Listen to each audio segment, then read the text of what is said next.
जय हिंद बच्चों। तो अभी हम देखेंगे क्लास 10th प्रकाश का प्रवर्तन। महज 1 घंटा में हमारा पूरा चैप्टर खत्म हो जाएगा। वन शॉट क्लास रहेगा ये हमारा। चैप्टर 1 किसका रहेगा? फिजिक्स का। तो हम क्लास को शुरू करते हैं। एकदम आपके लिए आसान नोट्स लेकर आए हैं एकदम, और ऑल टॉपिक को इसमें कवर किया गया है। चलिए देखते हैं, हम अपना क्लास स्टार्ट करते हैं। देखिए, प्रकाश का प्रवर्तन जो हमारा फर्स्ट चैप्टर है, जिसका नाम है प्रकाश का प्रवर्तन, क्लास 10th का है। ये शॉर्ट नोट्स है बाबू, लेकिन ऑल टॉपिक को इसमें कवर किया गया है। ठीक है, तो आप याद रखिएगा। चलिए हम शुरू करते हैं अपना क्लास। देखिए, पहला है प्रकाश। प्रकाश क्या होता है?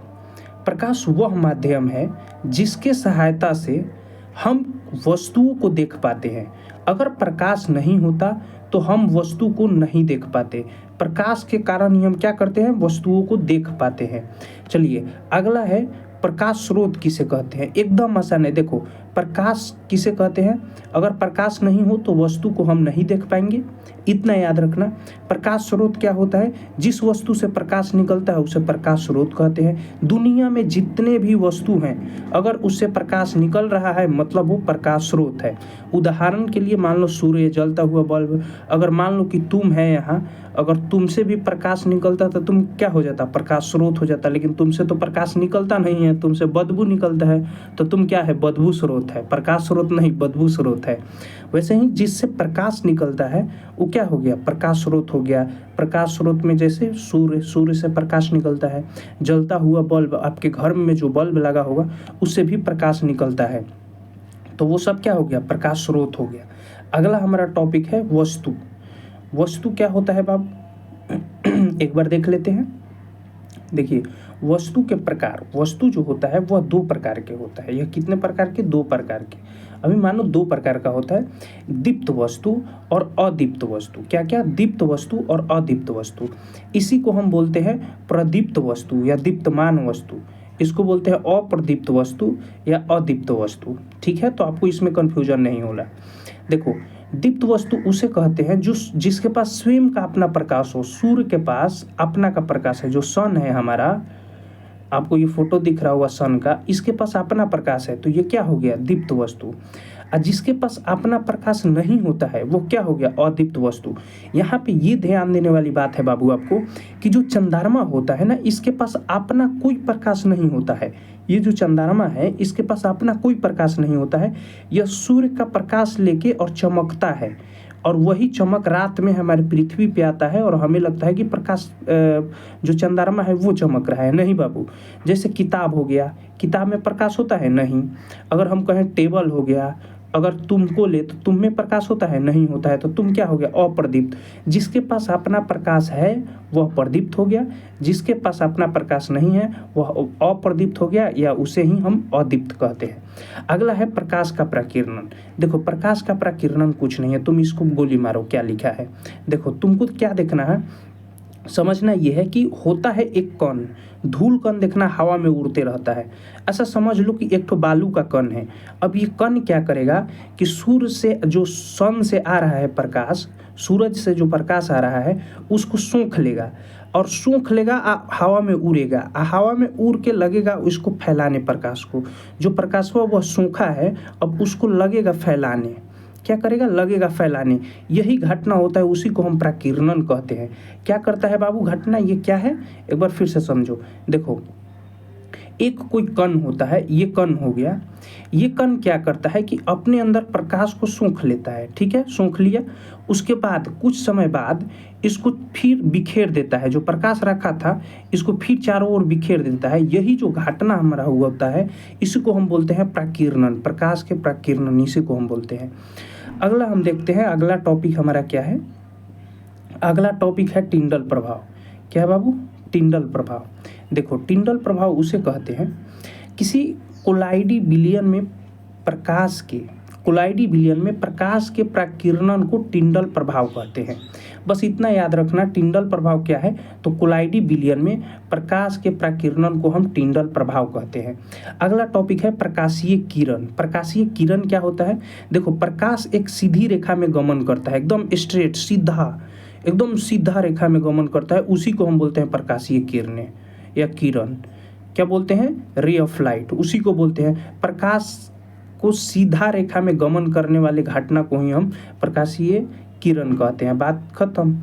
उसके बाद आता है किरण पुंज। देखो किरण पुंज क्या होता है बाबू, एक बार समझो कि किरण पुंज क्या होता है। सर किरण पुंज क्या होता है? देखो सॉरी बाबू, थोड़ा गला का प्रॉब्लम चल रहा है ना, मौसम चेंज हो रहा है इसलिए थोड़ा तबीयत को लेकर गला में प्रॉब्लम है। देखो किरण पुंज क्या होता है। किरण पुंज हम किसे कहते हैं? किरणों के समूह को, अभी हम किरण देख ली, अब एकरे समूह हो जाएगा ना, उसी को हम किरण पुंज कहते हैं। क्या कहते हैं? किरण पुंज। किरणों के समूह को किरण पुंज हम कहते हैं। किरणों के समूह को किरण पुंज कहते हैं। अगर मान लो कि तुम लोग 10 गो बकलोल दोस्त है, 10 एक जगह है, तो तुमको क्या बोला जाएगा? बकलोल दोस्त पुंज।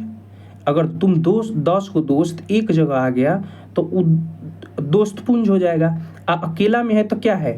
पुंज है अभी, ठीक है, और एक जगह हो गया तो दोस्त पुंज। वैसे ही किरणों के समूह को हम किरण पुंज कहते हैं। अब ये जो किरण पुंज होता है यह होता है 3 प्रकार के। देखते हैं कैसे। किरण पुंज कितने प्रकार के होता है बाबू? 3 प्रकार के। अभी हम तीनों को देखते हैं लाइन लाइन से। देखिए जो किरण पुंज होता है ना, ये 3 प्रकार के होता है। कितने प्रकार के? 3 प्रकार के। पहला आता है जिसको हम पहला बोलते हैं समानांतर किरण पुंज। समानांतर किरण पुंज हमेशा समानांतर चलता है, एक दूसरे के समांतर चलेगा। तो समानांतर किरण पुंज क्या होता है? बस इतना बोलो कि एक दूसरे के यह समांतर चलता है, आमने सामने चलता है। और अपसारी किरण पुंज। अपसारी किरण पुंज क्या करता है कि एक बिंदु से प्रकाश, एक बिंदु पर सब प्रकाश रहता है और वहां से ये सब निकलता है। क्या करता है? वहां से सब निकलता है, उसको अपसारी किरण पुंज कहते हैं। एक बिंदु से निकल के फैलता है। अभिसारी किरण पुंज क्या होता है? अभिसारी किरण पुंज किसी एक बिंदु पर आके मिलता है, जिसे हम अभिसारी किरण पुंज कहते हैं। तो समानांतर किरण पुंज में प्रकाश की किरणें एक दूसरे के समानांतर हो जाती हैं, और अपसारी किरण पुंज में प्रकाश की किरणें यह एक बिंदु से फैलती है।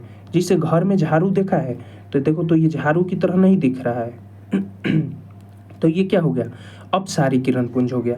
अभिसारी किरण पुंज एक बिंदु पे जाके फैलता है, एक बिंदु पे जाके इकट्ठा हो गया, तो वो क्या हो गया? अपसारी किरण पुंज। अभिसारी। अब देखते हैं अगला। अगला है, अब हम आगे देखते हैं, इससे आगे है पदार्थ के प्रकार।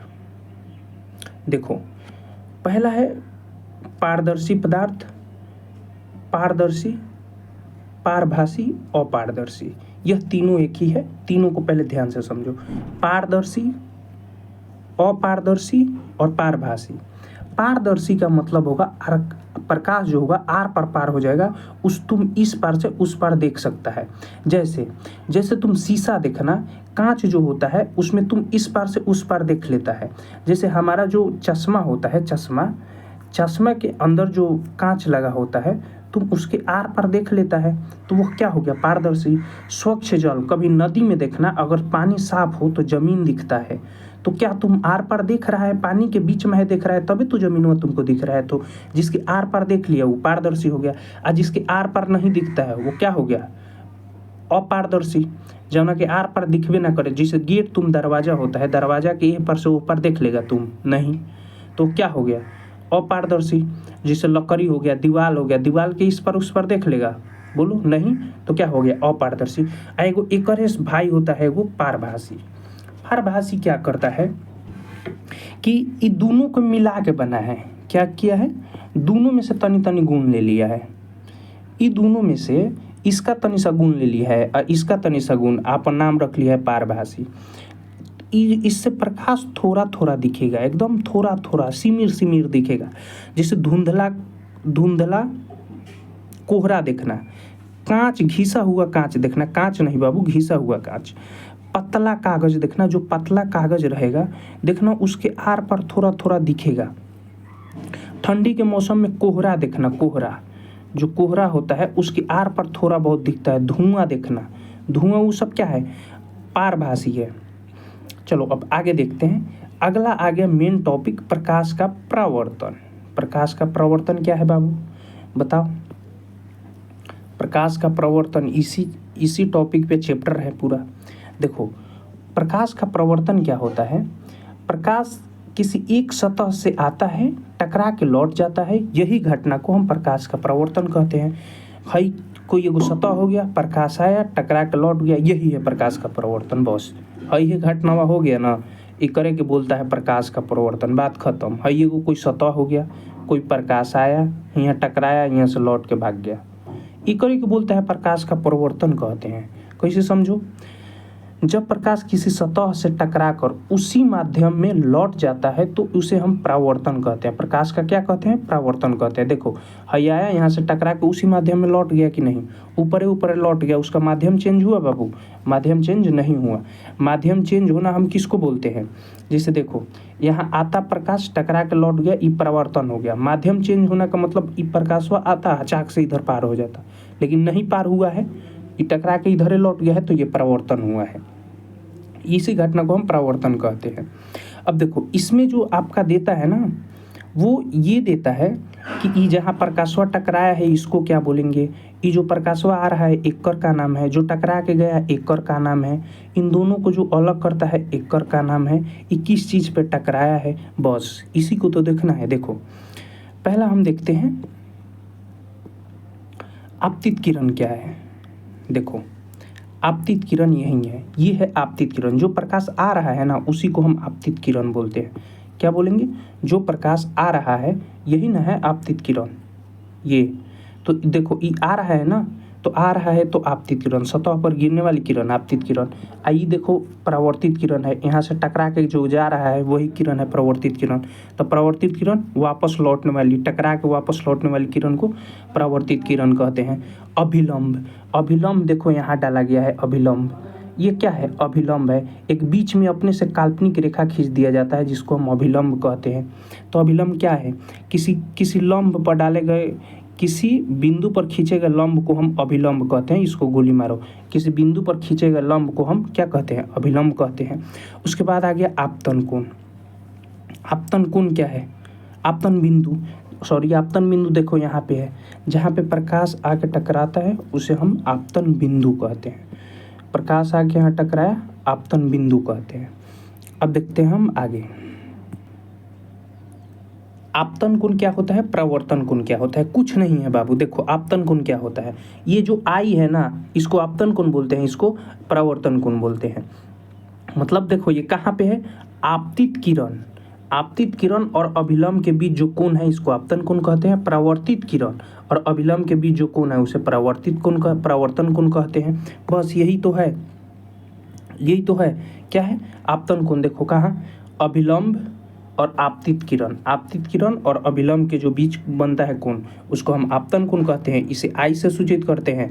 अब परावर्तन कोण को क्या कहते हैं, परावर्तित किरण और अभिलंब के बीच बने कोण को परावर्तन कोण कहते हैं, इसे आर से सूचित करते हैं। वो गया। इसका एक बार तुम फिगर देख लो, फिगर देख लो बाबू, देखो देखो फिगर देखो एक बार ठीक से देखिए बाबू फिगर। ये जो है आपतित किरण, परावर्तित किरण और अभिलंब, यही है आपतन कोण, ये है अपवर्तन कोण। इसको आई से सूचित करते हैं, इसको आर से सूचित करते हैं। यह एक परावर्तक सतह है और इसको पीछा से कलई किया गया होता है, यहाँ पे होता है आपतन बिंदु। बस यही तो है। चलो आगे देखते हैं। अगला है कि प्रकाश के प्रवर्तन के नियम। जो प्रकाश के प्रवर्तन होता है इसका 2 नियम होता है। कितना बाबू नियम होता है, 2 नियम होता है। कौन कौन, इससे बहुत क्वेश्चन पूछता है बाबू, इसको तुम VVI मान लेना। VVI मतलब वेरी वेरी इंपॉर्टेंट। कितने प्रकार के होता है, 2 प्रकार के होता है। यह कहता कुछ नहीं है, देखो समझो क्या कहता है। यह कह क्या रहा है, जो प्रकाश के अपवर्तन के नियम जो होता है यह क्या कहता है, ये सोचो सुनो। ये कहता है कि आपतित किरण, परावर्तित किरण और अभिलंब तीनों एक ही तल में होता है। यहाँ पे तीनों देखो, तीनों का मुंह एक जगह जुड़ा हुआ है, इसका मुंह यहाँ जुड़ा हुआ है, इसका मुंह यहाँ। यही कहता है कि आपतित किरण, परावर्तित किरण तथा आपतन बिंदु पर, यहाँ आपतन बिंदु होता है, बताए आपको खींचा गया अभिलंब तीनों एक ही तल में होता है। रे ससुरा, इसी को नियम बना दिया है ये को। देखो आपतित किरण, परावर्तित किरण और अभिलंब एक ही समतल में होता है या एक ही तल में होता है, ये करे के एगो नियम बना दिया है। का नियम बना दिया है कि एक ही तल में होता है। और दूसरा नियम सुनो, इससे भी एकदम आसान हलुआ जैसा नियम बनाया है। क्या नियम बनाया है दूसरा, ये देखो। ये दूसरा नियम क्या कहता है कि है आई आई आर, ये आपस में बराबर होता है। क्या होता है, आई इजकल टू आर, आपस में बराबर होता है। ये करे कि दूसरा नियम कह दिया है। अरे बैला, ये कौन तुम नियम दिया है? देखो क्या कह रहा है, आपतन कोण प्रवर्तन कोण के बराबर होता है, आई इजकल टू आर। हो गया दोनों नियम। पहला नियम में आपतित किरण, परावर्तित किरण और अभिलंब एक ही तल में होता है, और दूसरा नियम आपतन कोण परावर्तन कोण के बराबर होता है, आई इजकल टू आर। बात खत्म। चलो आगे हम देखते हैं अप्रतिबिंब। बहुत जरूरी है बाबू। ये जो तुमको जो हम नियम बताए हैं प्रकाश के प्रवर्तन के दो नियम, इसको तुम 100% याद रखना। ये तुम्हारे एग्जाम के लिए बहुत ज़रूरी है और पूछता है यहाँ से सीधे क्वेश्चन। ठीक है, अब हमारा अगला टॉपिक है प्रतिबिंब क्या होता है। बताओ बाबू, प्रतिबिंब क्या होता है? किसी वस्तु से आ रही प्रकाशीय किरणें दर्पण या किसी वस्तु से आ रही प्रकाशीय किरणें प्रवर्तन या अपवर्तन के बाद जिस बिंदु पर मिलती है या मिलती हुई प्रतीत होती है, उसे उस वस्तु का प्रतिबिंब कहते हैं। ठीक है भाई। अब जो प्रतिबिंब होता है ना, यह दो गो होता है। यह प्रतिबिंब कौ होता है, दो गो। प्रतिबिंब समझ लिया बाबू। अब देख, प्रतिबिंब जो होता है वो दो प्रकार के होता है। पहला होता है वास्तविक प्रतिबिंब और दूसरा होता है काल्पनिक प्रतिबिंब। पहला कौन सा, वास्तविक प्रतिबिंब होता है, और दूसरा क्या होता है, काल्पनिक प्रतिबिंब होता है। देखो समझो कैसे। जो वास्तविक प्रतिबिंब होता है यह वास्तविक किरणों के कटान से बना होता है। जो वास्तविक प्रतिबिंब होता है यह वास्तव में बनी होती है, वास्तव में मिलती है वास्तविक प्रतिबिंब। और काल्पनिक प्रतिबिंब मिलती हुई प्रतीत होती है। तो वास्तविक प्रतिबिंब वास्तव में मिलती है, एगो पॉइंट ऐसा ही याद हो जाएगा। हाँ भाई, वास्तविक प्रतिबिंब तो वास्तविक प्रतिबिंब वास्तव में मिलती है। काल्पनिक प्रतिबिंब यह मिलती हुई प्रतीत होती है। इसे पर्दे पर प्राप्त किया जा सकता है। भाई कौन वास्तविक चीज को पर्दा पर प्राप्त कर सकता है, इसे पर्दे पर प्राप्त नहीं किया जा सकता है। और इसमें कहता है कि यह उल्टा बनता है और यह जो होता है वो सीधा बनता है। कैसा बनता है, यह सीधा बनता है, यह उल्टा बनता है। वास्तविक हमेशा उल्टा बनेगा और आभासी हमेशा क्या बनेगा, सीधा बनेगा। ये याद रखना। आगे देखते हैं। आगे है दर्पण। हम दर्पण किसे कहते हैं? दर्पण कुछ नहीं होता है। तुम जो परिभाषा याद किया है वो बहुत लंबा चौड़ा याद किया है। इसको देखो, दर्पण समझने के लिए तुमको क्या समझना होगा, ये देखो। जो दर्पण होता है यह एक चिकनी और चमकदार परत होती है जो प्रकाश का परावर्तन कर देता है, वही दर्पण कहलाता है। जिसे मान लो कि हई जो हो गया, ये क्या हो गया, ये इसको तुम एगो दर्पण मान लो। अब पीछा से कलई कर दो। तुम्हारे जो घर में ऐनक लगा होता है, घर में ऐनक, वो भी एक दर्पण ही है। उसी का परिभाषा ये पूछ रहा है। कह रहा है कि चिकनी एवं चमकदार सतह हो और उस पर प्रकाश का परिवर्तन हो। एगो चिकनी चमकदार सतह, एकरा पर का होके प्रकाश का परिवर्तन होके हो गया, यही तो है दर्पण। और ये जो दर्पण होता है यह दो प्रकार के होता है। दर्पण कितने प्रकार के होता है बाबू? दो प्रकार के होता है। पहला है समतल दर्पण और दूसरा है गोलीय दर्पण। क्या है? समतल दर्पण और गोलीय दर्पण। दर्पण कितने प्रकार के? दो प्रकार के, समतल दर्पण, गोलीय दर्पण। देखो कैसे। समतल दर्पण का ये फिगर देखो, यहाँ पे आप फिगर देख लीजिएगा। समतल दर्पण और गोलीय दर्पण। ये आपका गोलीय दर्पण ऐसे रहता है, ऐसे गोल कर लो, हो गया गोलीय दर्पण। चलो अब हम पहले देखते हैं समतल दर्पण क्या होता है। तो समतल दर्पण और गोलीय दर्पण हो गया। चलो अब देखते हैं हम समतल दर्पण क्या होता है। देखो समतल दर्पण क्या होता है, एकदम ध्यान से देखना। समतल दर्पण क्या होता है, चलो आप रेडी हैं? चलिए देखिए समतल दर्पण क्या होता है। समतल दर्पण आभासी एवं सीधा होता है।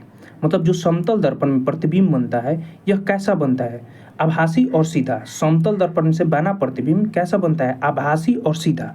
हमेशा क्या बनेगा, आभासी बनेगा और सीधा बनेगा, ठीक है। उसके बाद कह रहा है ये कि वस्तु के बराबर आकार का होता है।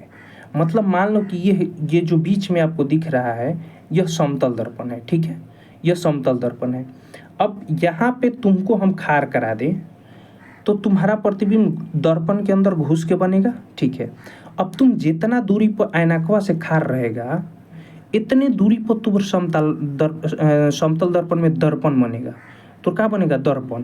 तुम घर में खार होके देखना, जितना दूरी पर ते रहेगा उतने दूरी पर दर्पण रहेगा। तो यही इसका सेकेंड पॉइंट कहता है कि वस्तु के बराबर बनता है।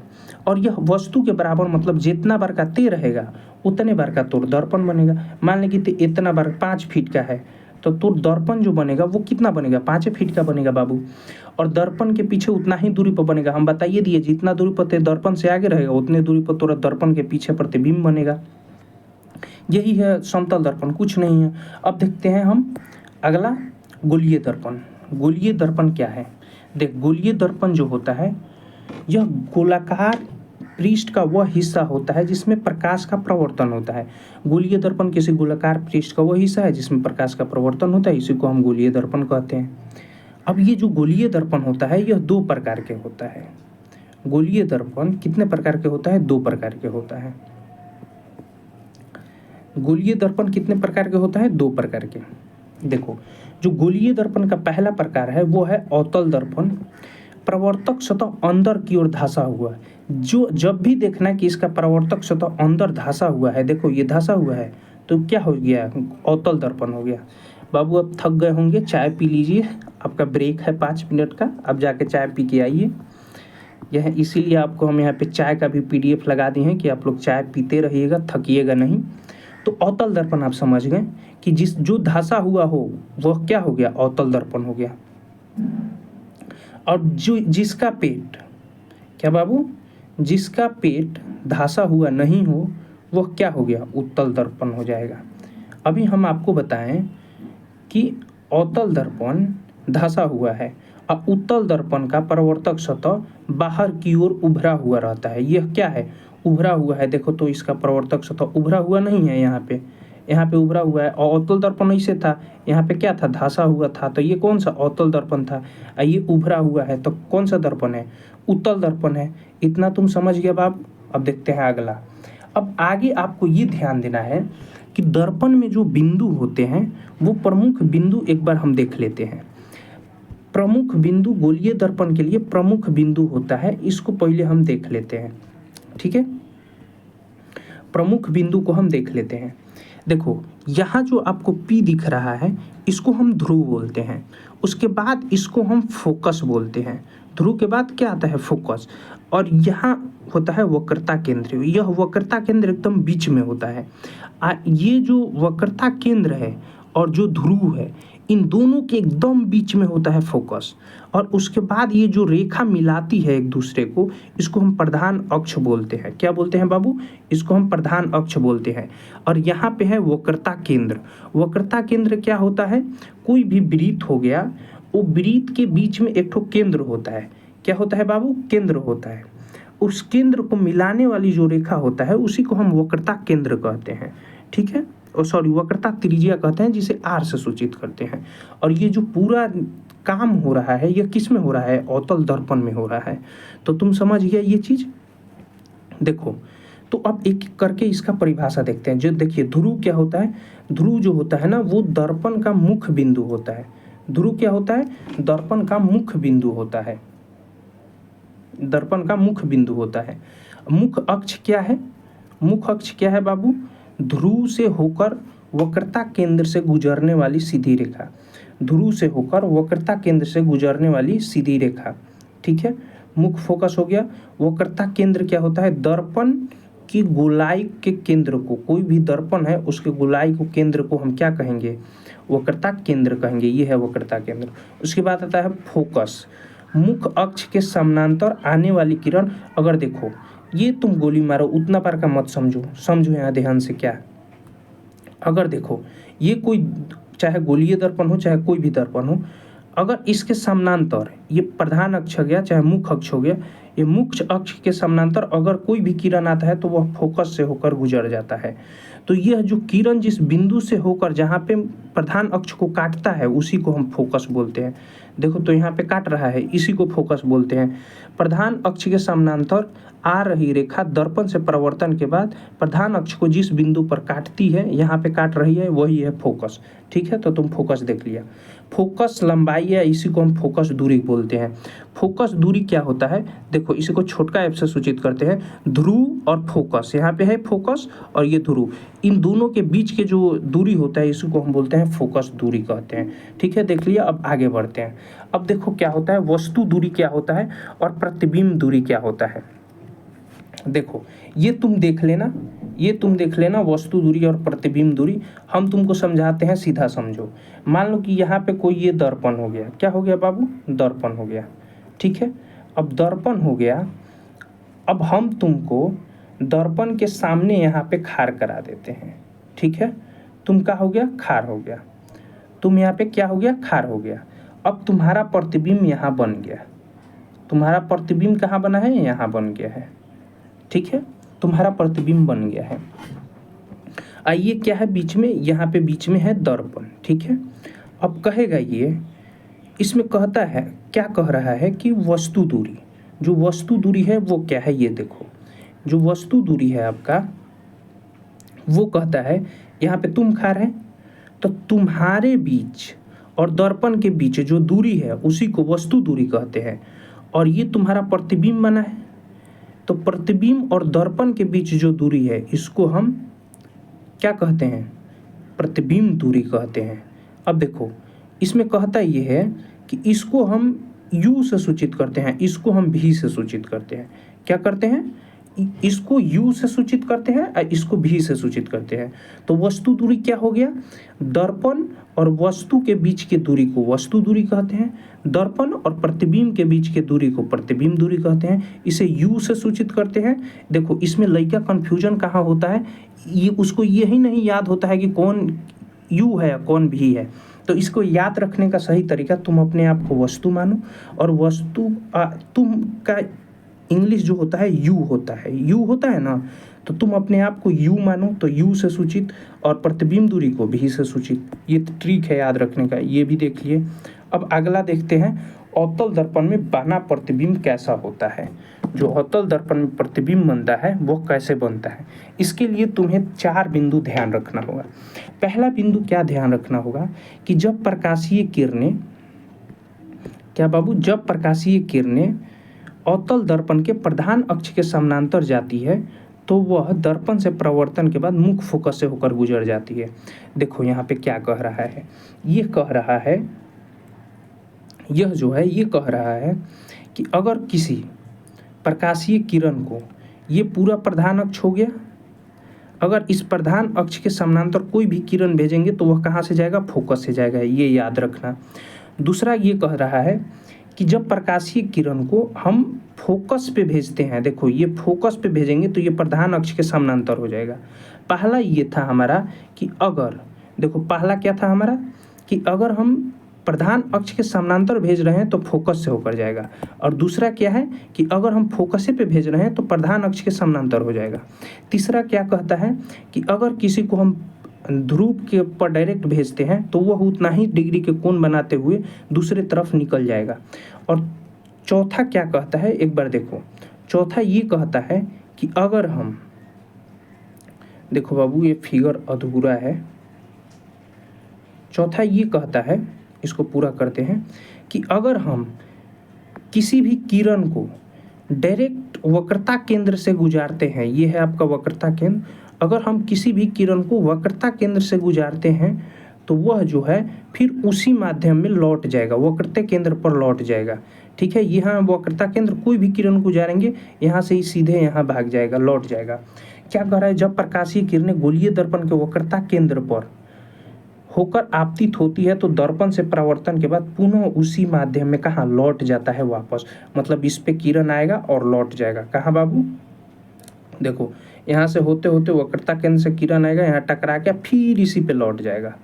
ये तुम 4 पॉइंट ध्यान रखना। अब देखो अवतल दर्पण में जो प्रतिबिंब बनता है वो 6 प्रतिबिंब बनता है और तुम्हारे एग्जाम में ये बहुत पूछता है, तुम्हारे लिए यह बहुत इंपॉर्टेंट है, इसको तुम इग्नोर नहीं करना। देखो पहले इसका डिफिनीशन सहित एक बार देख लेते हैं, फिर आपके लिए बहुत प्यार से शॉर्ट में बनाए हैं। देखो यहाँ तो पहले इसको देख लो। जब हम वस्तु को अनंत पे रखेंगे तो उसका प्रतिबिंब फोकस पे बनेगा और प्रतिबिंब कैसा बनेगा, वास्तविक बनेगा, उल्टा बनेगा। ठीक है, अब देखते हैं दूसरा नंबर पे।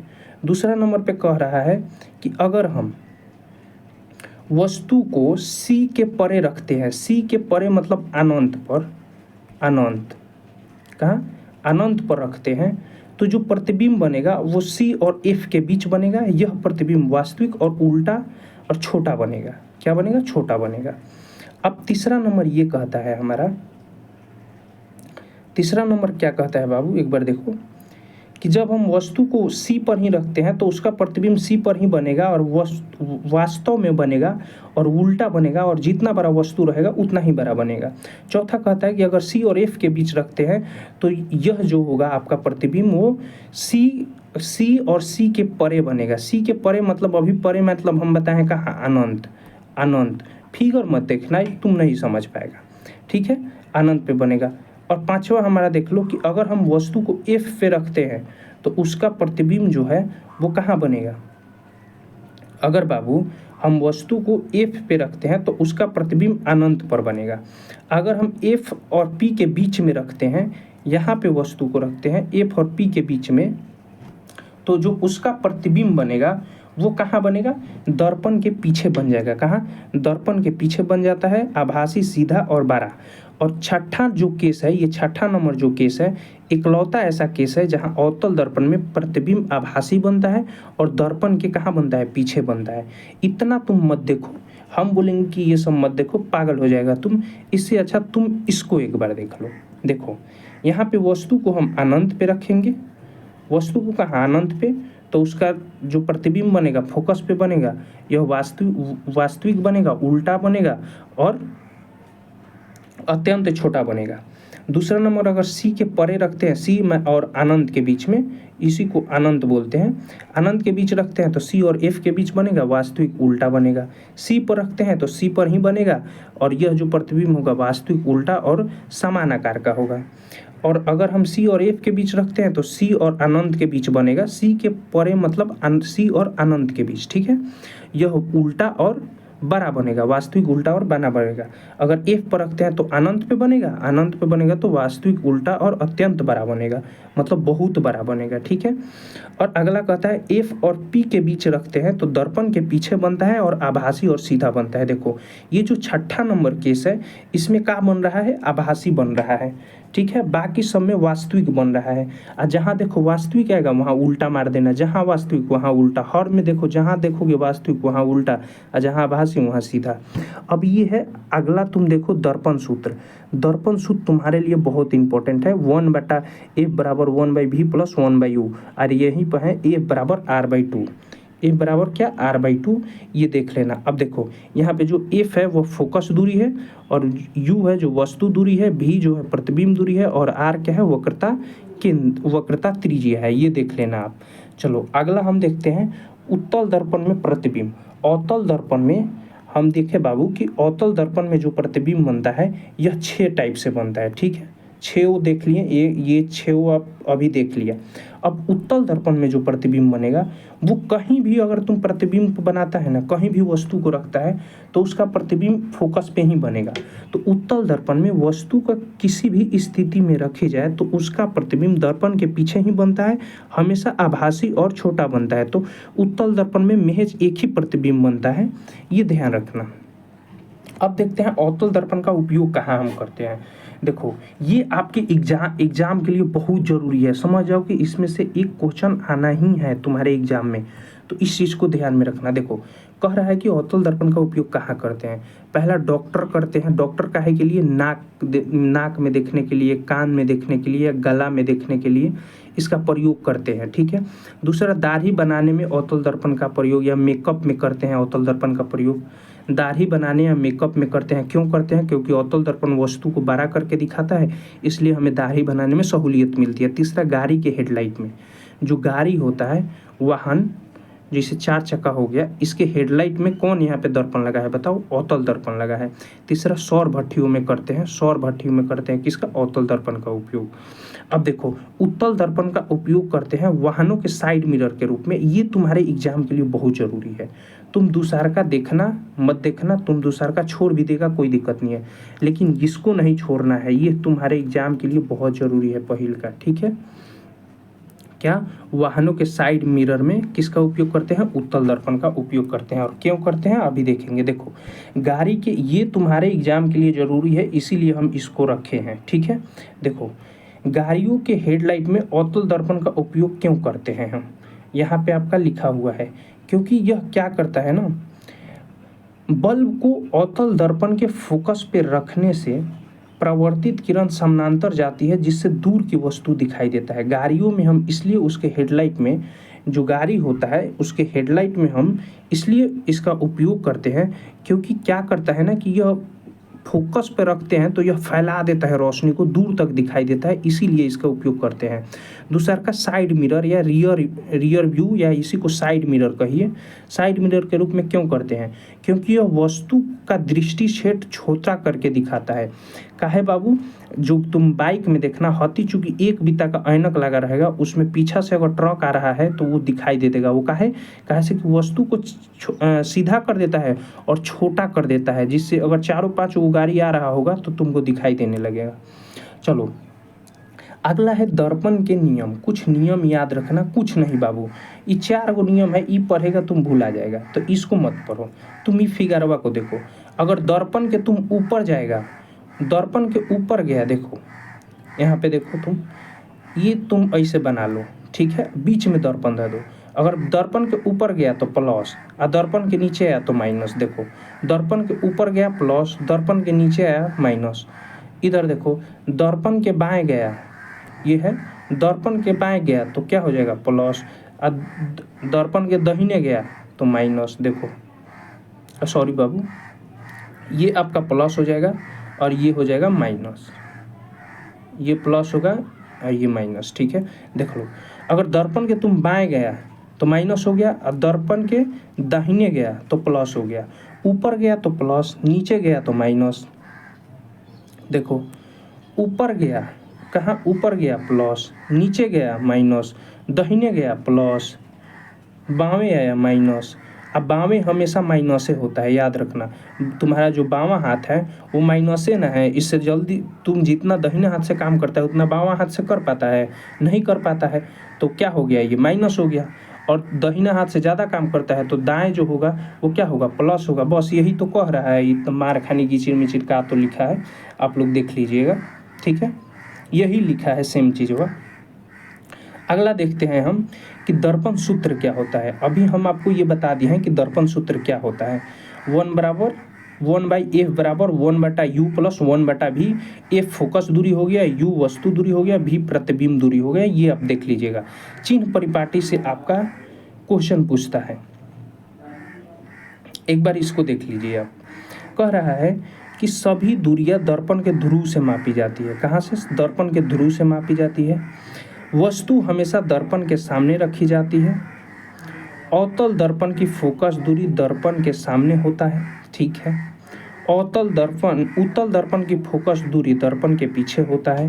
हाँ बाबू, ये याद रखना।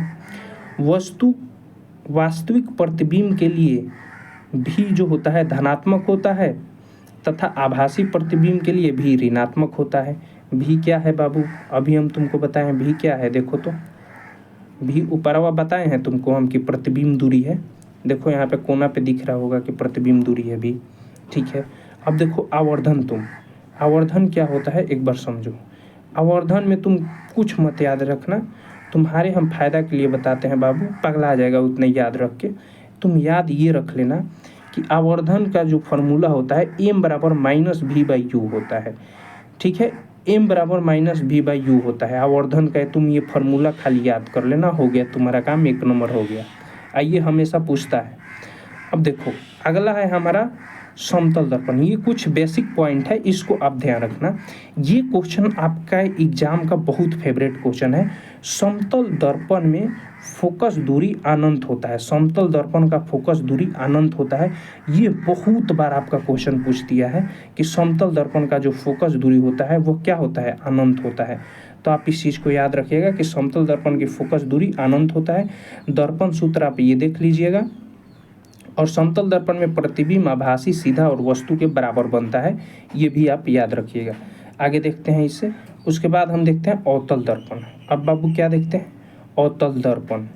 जो अवतल दर्पण होता है इसकी फोकस दूरी हमेशा ऋणात्मक होती है। क्या होती है, फोकस दूरी ऋणात्मक होती है। ये भी बहुत आपके एग्जाम में पूछा है कि अवतल दर्पण का फोकस दूरी क्या होता है, ऋणात्मक होता है।